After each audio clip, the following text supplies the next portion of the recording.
Hello, everyone. We'll just take a couple of moments for everyone to join and then we'll get started.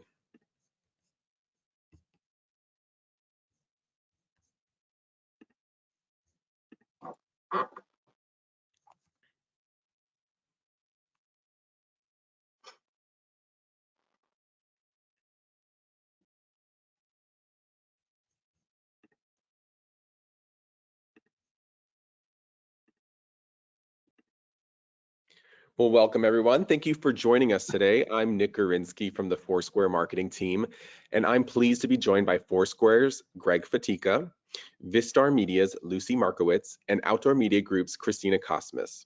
Today, our panelists are going to take a deep dive into the channel's advanced targeting and measurement capabilities. They're going to talk to us and share some of the latest trends in digital out of home, discuss how to think about digital out of home as it relates to your omnichannel media mix, and last but not least, provide practical guidance on how to make the most of your out of home investments in 2023 and beyond. I want to thank you all for joining us today. I'm going to pass it over to our panelists and they're going to tell us a little bit about themselves. Greg, I'll start with you.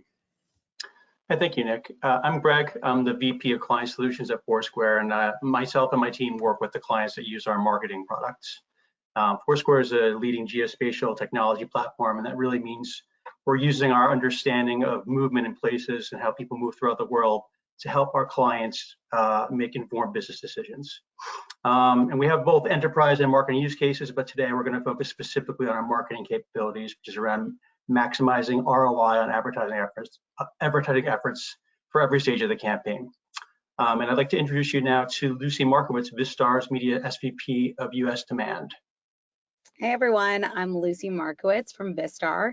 If you're not familiar with Vistar, we are the leaders in the programmatic out-of-home technology space with essentially products that fit across the entire value chain from a DSP to an SSP, as well as SaaS products that help our media owners to more efficiently run their businesses.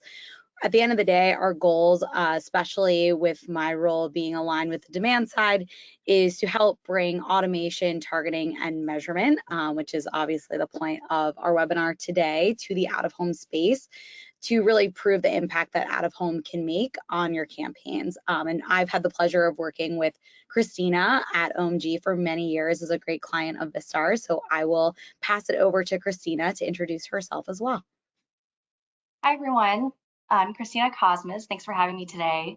I've been in the out-of-home industry for 13 years, and I currently lead our programmatic digital out-of-home division at Outdoor Media Group of companies. We're one of the largest out-of-home buying agencies in North America and specialize in buying and planning location-based media for all different lines of business categories and consumer targets. Thank you all for your intros and thank you again for joining us. To our viewers today, if you have any questions throughout the course of the webinar, feel free to drop them in the chat and we'll try to get to as many as we can at the end of the presentation. We have some very exciting topics to discuss, so let's definitely get started. Christina, I want to start with you. Can you please share some of the channel's advanced targeting and measurement capabilities? Sure. So advanced targeting capabilities are aligned for more precise and efficient programmatic digital out-of-home campaigns. We can apply everything from audience targeting, whether it's demographic or behavioral. We can use first-party client data or third-party data integrations for that. Location targeting can be as broad as city or zip code, or can be as granular, as focusing on competitive conquesting or proximity targeting to key retailers.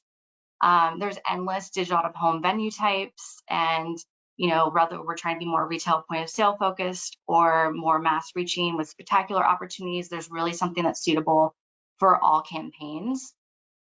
There's also contextual targeting, whether it's weather, day parting, really just ensuring that messages are running when certain conditions are met, or messaging can change based on that context.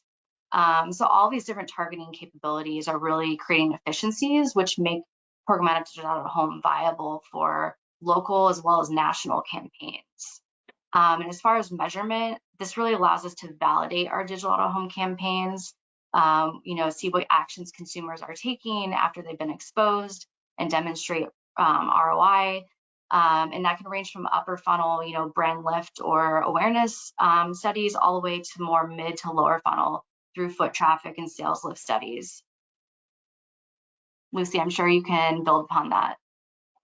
Yeah, I think out of home is kind of going through a lot of the same bits of like a renaissance moment that we've seen for other channels, especially in the digital space, where previously many of these different environments were being bought individually, maybe as a part of a larger plan, but not necessarily through a single platform with the same type of targeting being applied across all these different environments.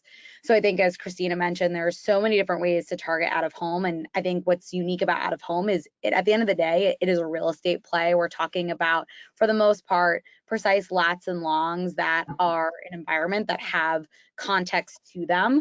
You think about an office building, it's likely going to have people that are going to work every day versus thinking about a train station, which is going to have commuters, versus an airport, which is going to have travelers, et cetera.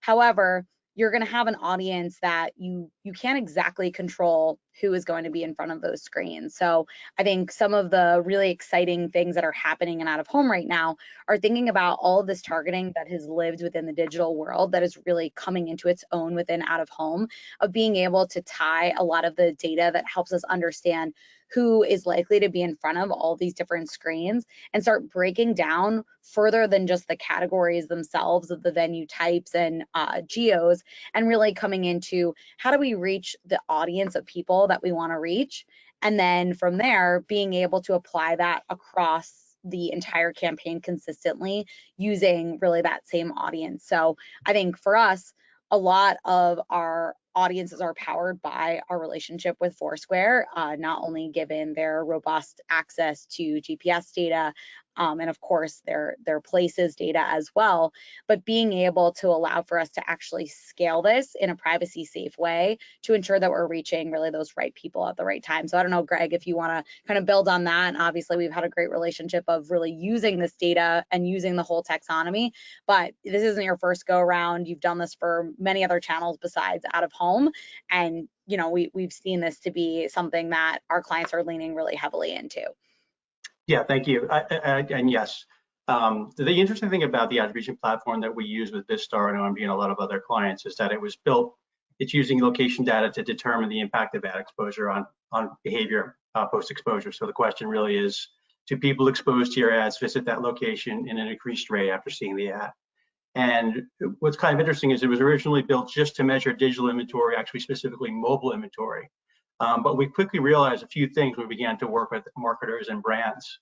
And the first was that this tool was suited to measure channels beyond just digital and mobile. And it was actually like uniquely suited to measure out of home, because we're using location data both to determine if someone was exposed to an ad and also to determine the impact of that on their behavior post-exposure. So it turned out that something that was built for one use case actually had a much wider use case, and in particular, out of home was a great one and one of the first channels that we expanded to. And the second thing that we noticed was as we began to measure other channels, we were helping people understand how their media performed using the same criteria for each channel. And that's foot traffic post-exposure. So when we work in various channels, you know, without using measurement like this, we're looking at all types of different metrics of success. It could be click-through rate, it could be video completion rate. In some cases, it's metrics that we receive from a social channel, et cetera. But in this case, we're evaluating out of home against all other forms of media using one single KPI, which is foot traffic. And that is really a lot more tangibly tied to a positive business outcome for an advertiser. So it's been a really great way for us to measure out of home, and sort of talking about that, the renaissance that's going on right now in digital out of home. The ability to measure it against other types of media using similar targeting tactics has been really advantageous to both partners who use it like Vistar, as well as advertisers who are trying to determine how best to allocate budgets. Great, thank you all. We've got some details about the channel's advanced targeting and measurement capabilities. I want to talk about some trends in the space and what's to come. Lucy, what are some of the latest trends you're seeing in digital out of home and what's on the horizon?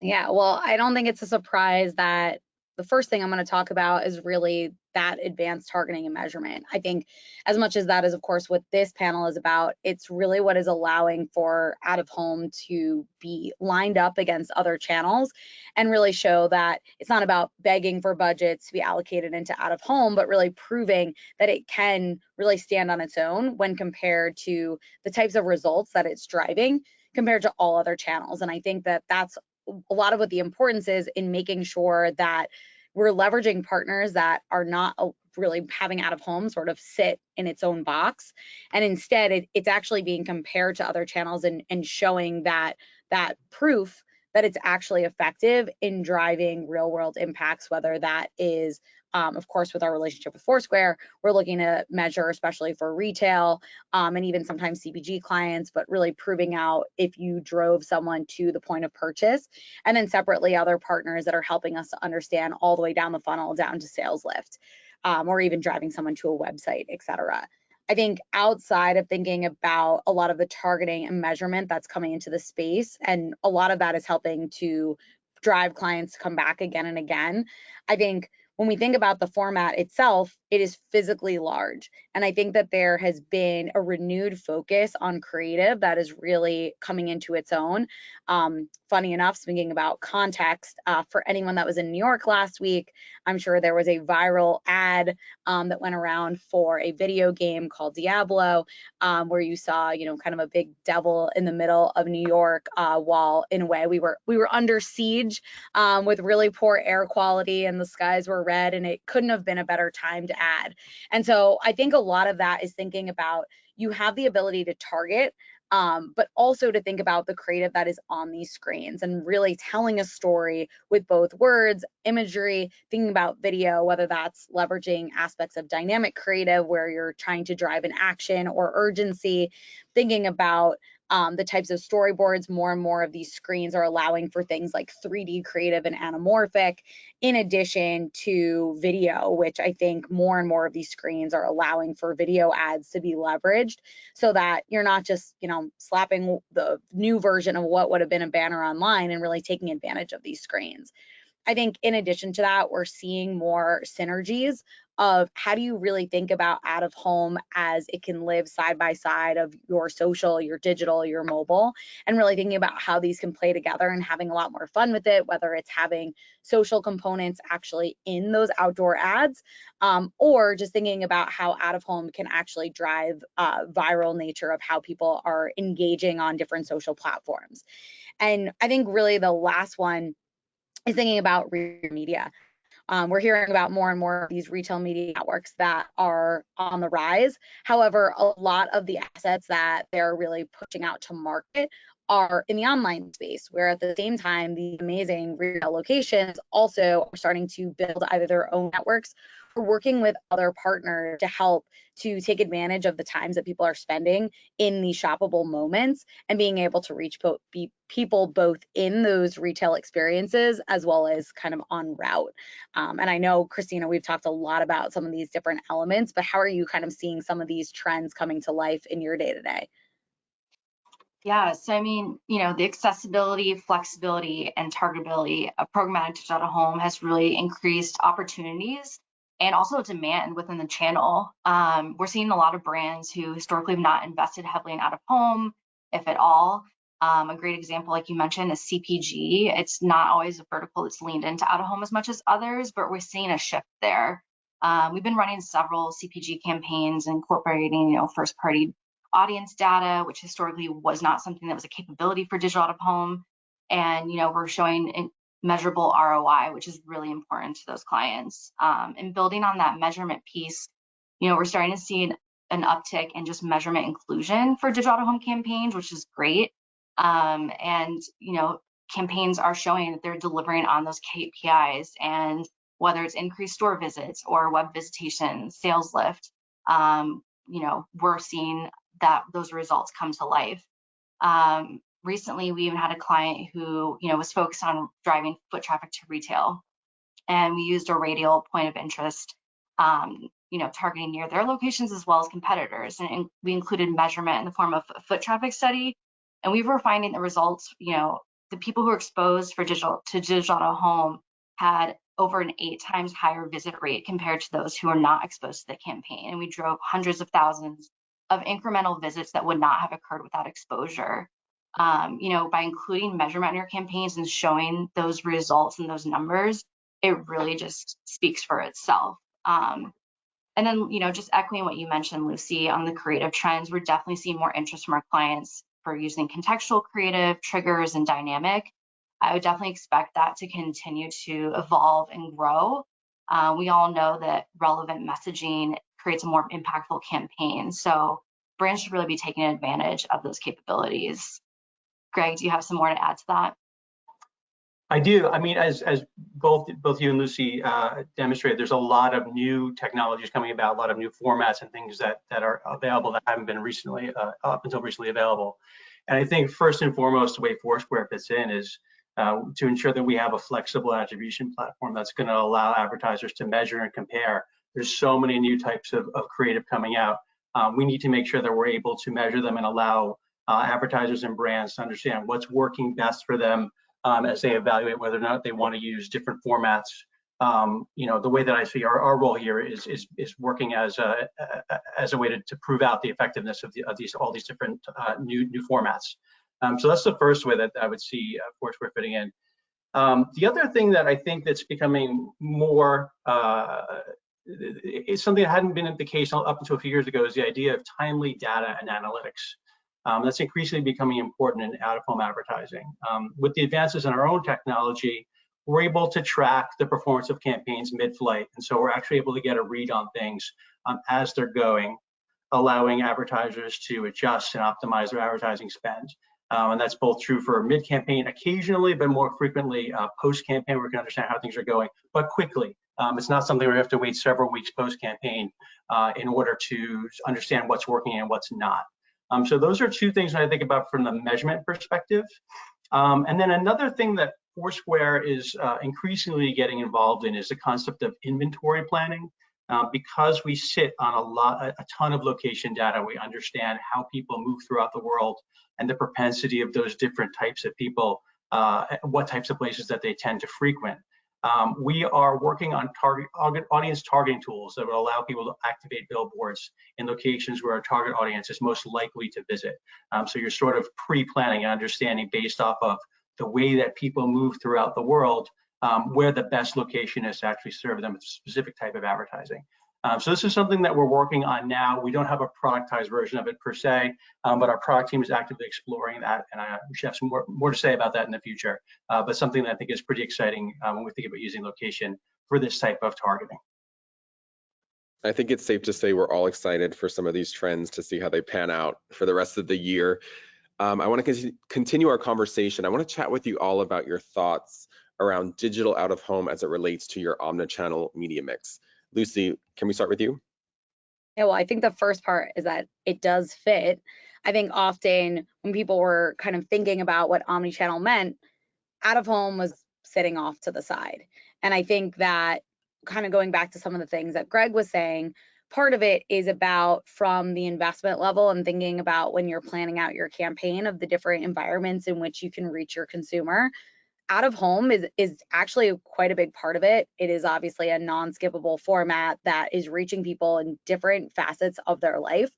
What's interesting about out of home is that in a way, it almost actually breaks down into multi-channels within itself, just given you have this in-store piece, you have this sort of commuter element to it, you have all these different environments that are playing really well with other ways that we're engaging with digital media, as well as CTV and mobile, et cetera. So I think really the first piece is around how do we enhance everything that we're doing in each channel by making sure that we are planning all together. And we're essentially coming to the table with the experts that sit within kind of some of these different categories of, we should be looking to reach the same audiences across every channel. We should be measuring them all the same way. I think that was sort of a pipe dream, probably when I started at Vistar. where now we're at a place where that is actually the way things are being planned, and it's allowing for not only out of home to have a seat at the table, but to garner more and more of budgets, not because we're begging for it, but because it deserves it. Because one, we are showing that we're able to reach these audiences that in some cases can be actually quite difficult to define and then find. And then secondarily, on the measurement front, it's really proving its value and being able to generate, whether it's different types of ROI from a sale, as well as upstream. And I think part of it is thinking about the world that we're living in today. Competition isn't just as vendors of us thinking about you have all these options of where to put your dollars. As consumers, we are faced with the same. There are more products in every category than ever before. And so thinking about how you're really looking at that funnel of people need to be aware of the products that you have, as well as then understand the value of them, and then be able to be reminded in a way that is non-intrusive to their everyday lives. And I think out of home is a really clean way of doing that, where it is on this more one-to-many basis, where it can work really well with these other channels. And we're seeing more and more studies that are finding when out of home is combined with mobile, with search and social, et cetera, it is really enhancing the type of results that brands are seeing from campaigns, as opposed to those that don't include it in their omni-channel mix. Christine, are you hopefully seeing the same? Yeah, definitely. I mean, digital home is more important to the media mix than it ever has been. The data shows how it positively impacts all media channels when it's added to that mix. Some stats that we reference quite frequently over here, consumers are 48% more likely to engage on mobile when exposed to out of home first. There's a 68% lift in foot traffic when digital out of home is combined with social media messaging. And your reach can increase over 300% when it's added to mobile or web. So, I mean, those numbers really speak volumes. And to take it a step further, to create that omni-channel synergy, programmatic digital out of home has the ability to now adjust the same audience targeting that you're using in other channels to really create, that, cross-channel synergy. And you can also retarget, those who've been exposed to digital out of home in other channels too. So it's just really kind of like tying everything together with a bow. There's numerous benefits to having digital out of home as part of the omni-channel approach. And Lucy, like you said, at the end of the day, like digital out of home is everywhere. And that accessibility is only continuing to grow as more screens are converted to digital, or more screens are being added in the space. So, advertisers can and should be including digital out of home in their media mix. And by not including, you're missing out on a huge portion of your consumers' daily journey. Greg, I'll hand it over to you. Thank you, Christina. Yeah, I would echo what both of you are saying. And one of the other things I would say about omnichannel is I was fortunate enough to be at Foursquare when we began to develop the out-of-home measurement product, and when we began to take it to the people who use it, clients like Vistar as well as agencies like OMG. They were thrilled because it finally allowed them to be able to demonstrate the value of what we all knew was a really valuable medium, but now we could really quantify it. And not only just by itself, but in context of other types of media. So using one common KPI for measurement, regardless of channel, we're really enabling advertisers to get a holistic view of where out of home fits into the broader picture alongside other media channels. We're also able to provide advertisers with access to like a deep measurement across the entire buy, so we understand what's unique and where is the overlap. And that can be helpful in understanding things like how is out of home or digital out of home extending audience reach, and what's the impact of multi-channel exposure. So what does it look like from a foot traffic perspective if someone is exposed to both out of home and a social campaign, or out of home television and search? We can actually look at the audience that's been exposed to all three and get a read on them. And that really helps, again, kind of hammering it home to really contextualize where out of home fits in, and it quantifies it. And the results have been really positive. We found that out of home campaigns tend to drive incremental visitation at a higher rate than digital media in many cases. We typically see incremental visitation in about 43% of the digital campaigns that we measure, but we see it in about 67% of the out of home campaigns we measure. So it really proves the efficacy of out of home in that lower funnel medium. And just one other thing about it is we do have customizable ready-to-use audiences that can be applied across your digital out-of-home buy. So we can take what we know and what we know about foot traffic and actually apply it to a targeting solution for digital out-of-home as well. So lots of interesting things happening in that regard. Thank you all. We've made it to our last topic for today. I'd like all for you to share some of the best practices companies can apply to make the most of their out-of-home campaigns. Lucy, we'll start with you. Yeah, so I'm gonna actually keep this one brief because I feel like as if I were listening to this, I would probably want to hear the most from Christina as really the buyer and the expert in the space. But I think to me, the way to make the most out of your out-of-home campaigns is to make sure that you're dedicating resources to the out-of-home portion. I think it is, of course, very easy to extend your campaign into out-of-home. It is very easy to leverage a lot of the same storytelling, the same video assets, and really putting your resources towards thinking about the strategy that should be around it. However, we see more and more that out of home becomes an afterthought. And I think it needs to be part of that initial planning of understanding what you're looking to get out of it. So part of that is if your creative was being used online to drive e-commerce, you shouldn't use that same creative in out of home if you're trying to drive people to in-store. So I think really just thinking about, does your strategy in out of home align with the outcome that you're hoping from the campaign, whether it's from the creative, whether it's from the targeting, all of those pieces should fit with what you're hoping to achieve. And I'll say the same on the measurement front, which is more about not every aspect of your campaign necessarily needs to be measurable, but you need to measure what matters. So if you're trying to understand if your campaign garnered awareness, and then of course the strategy matches with awareness, the creative matches with awareness, you're going to be successful. Same thing if you're trying to drive downstream, you're trying to drive someone either to buy a product online or in store. All of the pieces that you build to that should align with what that outcome should be. So I think to me, out of home needs to be planned just like any other channel. And if you look to make the most out of every piece from planning and targeting to activation and measurement, you're going to be super successful. But if you kind of try and piecemeal it and hope for the best, I think you might still see results, but you're not necessarily doing justice by the medium. And so I think putting sometimes that little extra effort can really go a long way. But Christina, I'll pass it over to you to kind of talk a bit more about what you've seen work best. Yeah, I mean, I would pretty much echo what you were saying, to kind of just double click into that a little bit further. I think just starting with your campaign KPIs is really important. Like, what is the goal?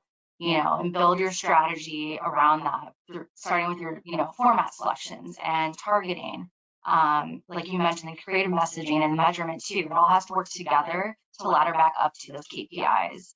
A really good example, if we're trying to drive traffic into a store, but blanketing entire markets, that could work, but it may not be as efficient or as effective as incorporating like point of interest or radial targeting to, make sure that our messaging is closest to those stores and really driving foot traffic where it matters the most. To that same point, it helps you to sometimes stretch those dollars. So, out of home can be on the playing field for national campaigns as well as local. With that targeting applied, it really helps narrow down that geography and, stretch those dollars. I also really recommend, like you said, works really closely with creative teams and just ensure that creative messaging aligns with your goals.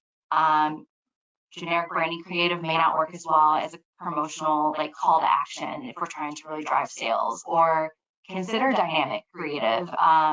Maybe show the nearest store address to really drive that foot traffic into the store, and make sure that your timelines allow to have those conversations, because sometimes those can, require more lead time. And whenever possible, always include measurement and studies specifically, that work well for your digital out-of-home campaigns. Measurement should also really fall in line with the KPIs, like you had said. I wouldn't recommend measuring foot traffic if the campaign wasn't designed with that strategy or approach in mind. And by thinking through all that early in the planning stages and working closely with partners like you guys, your campaign's gonna be really set up for success. And I do recommend, including digital out of home in that omni-channel approach, and just making sure, that those discussions are happening early on. There's just so much now that you can do in the programmatic digital out of home space.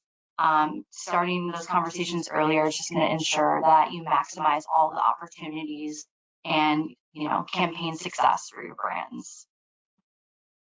Greg, do you have anything to add to that? Well, those are really good points, both Lucy and Christina.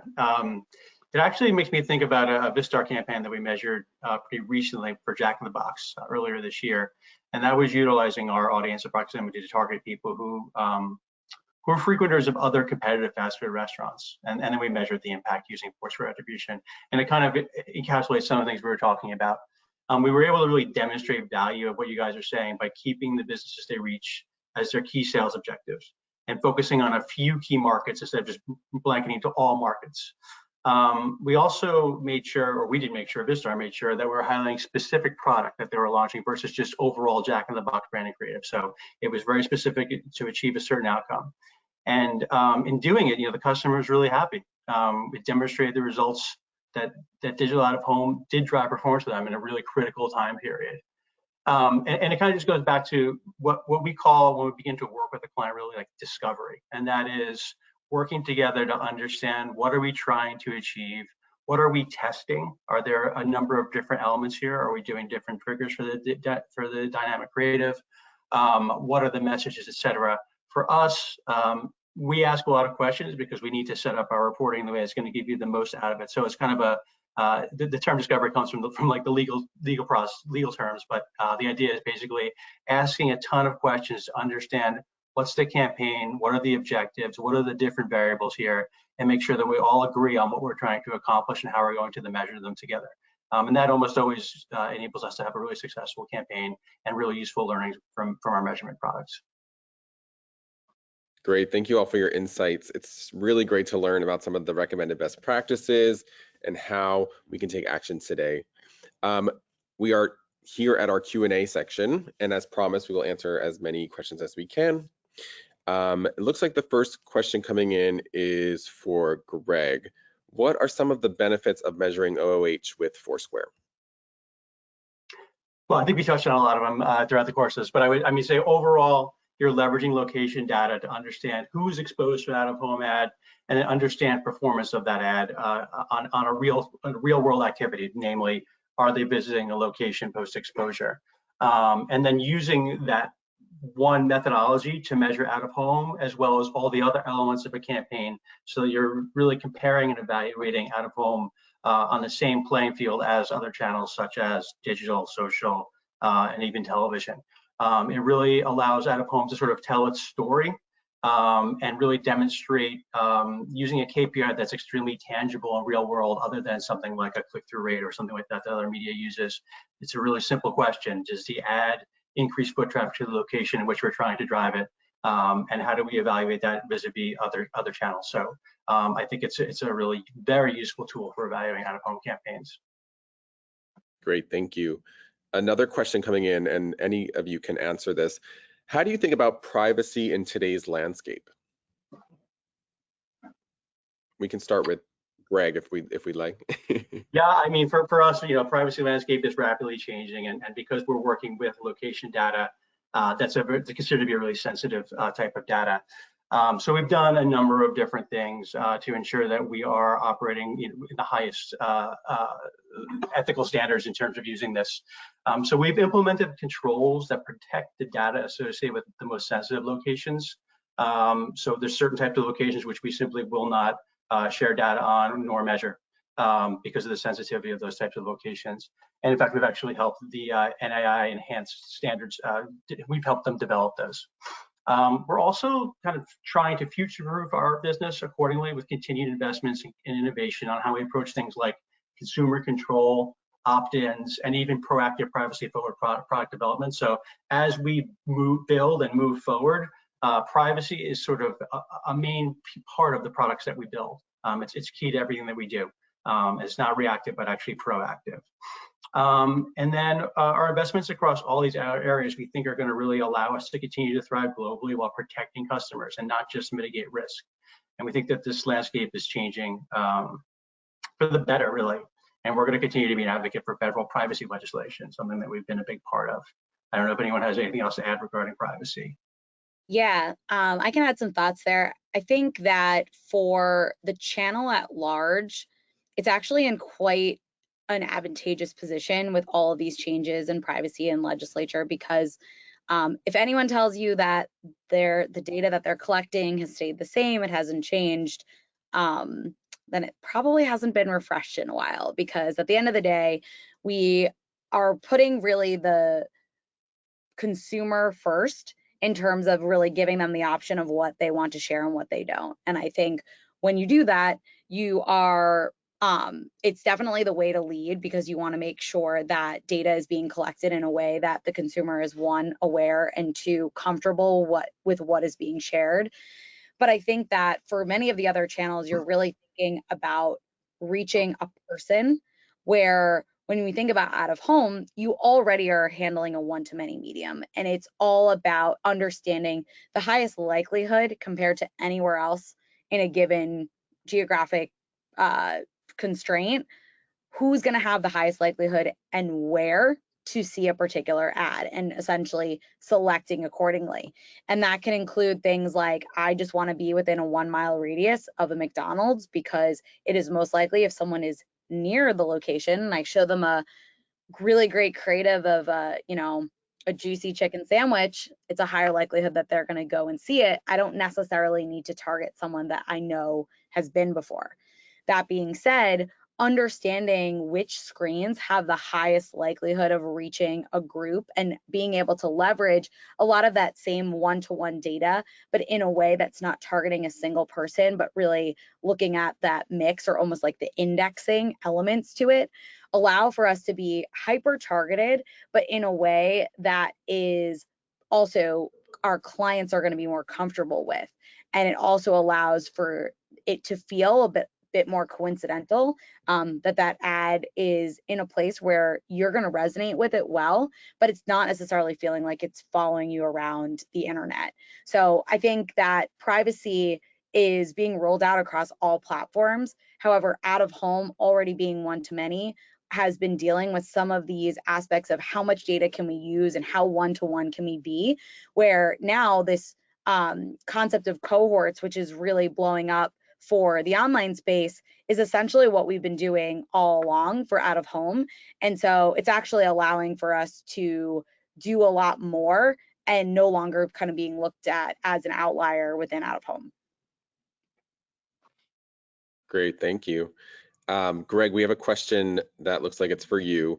All the brand lift studies that you mentioned, are they available in other countries apart from the US?